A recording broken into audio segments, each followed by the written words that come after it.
हाय, YouTube Marathi रेसिपीजमध्ये तुमचं स्वागत आहे। आज आपण बघूया तिरंगी किंवा सँडविच ढोकळा। तर त्यासाठी आपण एक सफेद लेयर बनवणार आहोत, मध्ये चटणीची आणि त्यानंतर नॉर्मल खमण ढोकळा। चला तर मग सगळ्यात आधी आपण चटणी प्रिपेअर करून घेऊया। त्यासाठी भरपूर कोथिंबीर मी घेतली आहे, थोडंसं आलं लसूण, 2 हिरव्या मिरच्या, त्यानंतर भावनगरी गाठिया जे असतात ना, किंवा तुमच्याकडे जर शेव अवेलेबल असेल तर ती तुम्ही ह्याच्यामध्ये घालायची आहे। चवीनुसार मीठ, जिरेपूड आणि धनेपूड आणि चाट मसाला। शेव आपण अशासाठी घालायची आहे की चटणीला दाटसरपणा येणं खूप गरजेचं आहे। आपण ही सँडविच ढोकळ्यामध्ये वापरणार आहोत म्हणून। तर कमीत कमी पाणी टाकून आपल्याला ही चटणी छान दाटसर वाटून घ्यायची आहे। हे बघा, अशा पद्धतीने अजिबात या चटणीला पाणी नाही सुटलं पाहिजे, ती स्प्रेडेबल अशी दाटसर असायला हवी। आता आपण पिवळ्या ढोकळ्याची म्हणजे खमण ढोकळ्यासाठी प्रिपेअर करून घेऊया। तर त्यासाठी 1 कप पाणी मी घेतलेलं आहे, त्यामध्ये चवीनुसार साखर, मीठ, थोडीशी हळद आणि लिंबाचा रस घालून घ्यायचा आहे। तुमच्याकडे सायट्रिक ॲसिड असेल तर तुम्ही तेही वापरू शकता, पण मी याच्यामध्ये साधारणपणे अर्ध लिंबू वापरला आहे।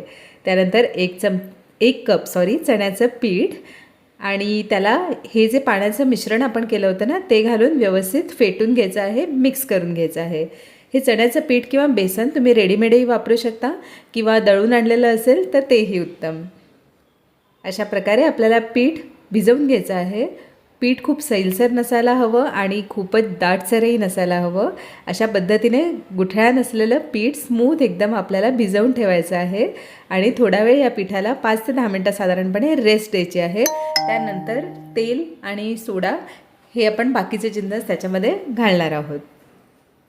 चला तर मग हे बेसनाच्या ढोकळ्याचं म्हणजे खमण ढोकळ्याचं पीठ रेस्ट होतं आहे, तोपर्यंत आपण स्टीमर रेडी करून ठेवूया। स्टीमरमध्ये पाणी गरम करून घ्यायचं आहे आणि ढोकळ्याची सगळ्यात पहिली लेअर आपल्याला तयार करून घ्यायची आहे। तर त्यासाठी ढोकळ्याच्या प्लेटमध्ये मी थोडंसं तेल घालून त्याला ग्रीस करून घेत आहे व्यवस्थित सगळ्या बाजूंनी।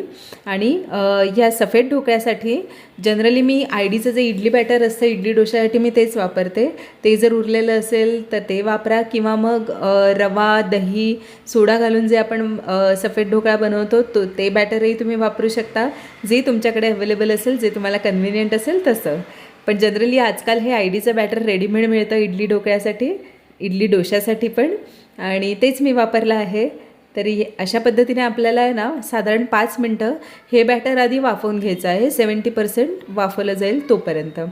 तर तोपर्यंत हे बेसनचं जे बॅटर आहे ना ते आपल्याला रेडी करायचं आहे। पण 5 मिनटं झाल्यानंतर जोपर्यंत सफेद ढोकळा आपला थंड होत आहे तोपर्यंत आपण बेसनच्या बॅटरमध्ये तेल घालायचं आहे आणि इनो घालायचं आहे आणि याला छान एका डायरेक्शनमध्ये फिरवून मिक्स करून घ्यायचं आहे।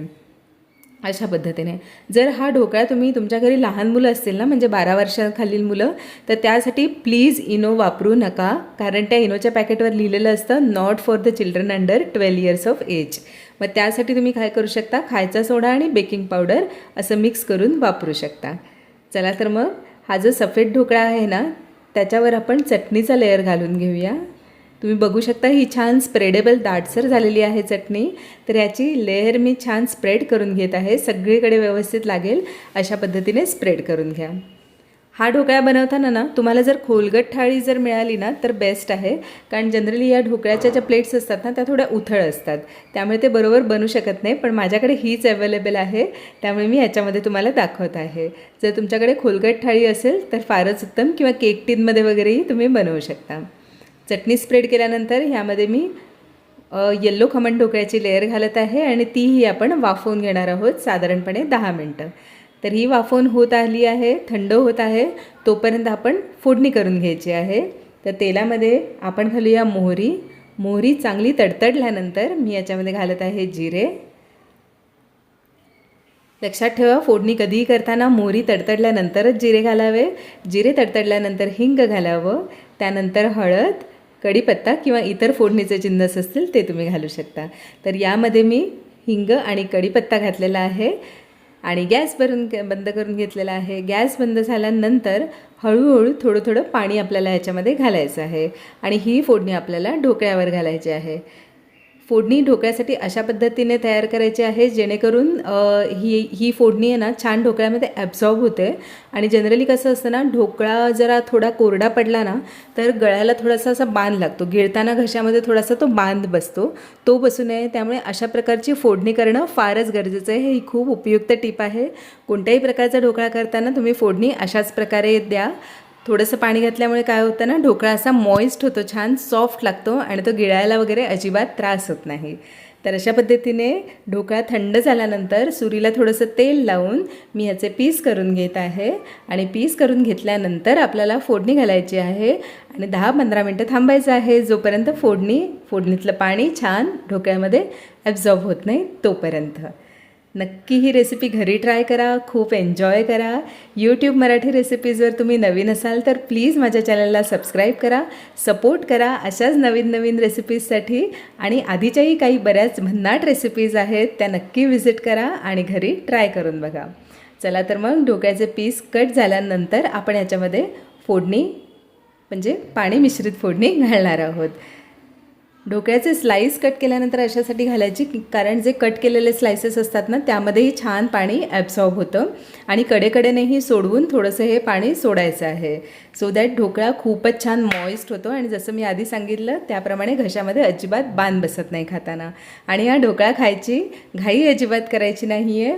फोडणी टाकल्यानंतर साधारणपणे 10-15 मिनटं वेट करा, त्या ढोकळ्याला छान मॉइस्ट होऊ द्या, मगच एन्जॉय करा.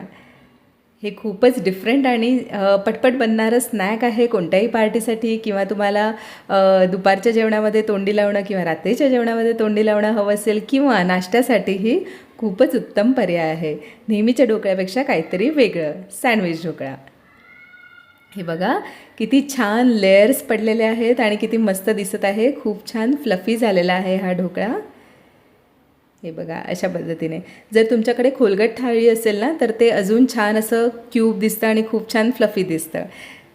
चला तर मग तुम्ही नक्की घरी ट्राय करून बघा आणि मला फीडबॅक द्या कसा झाला होता. बाय.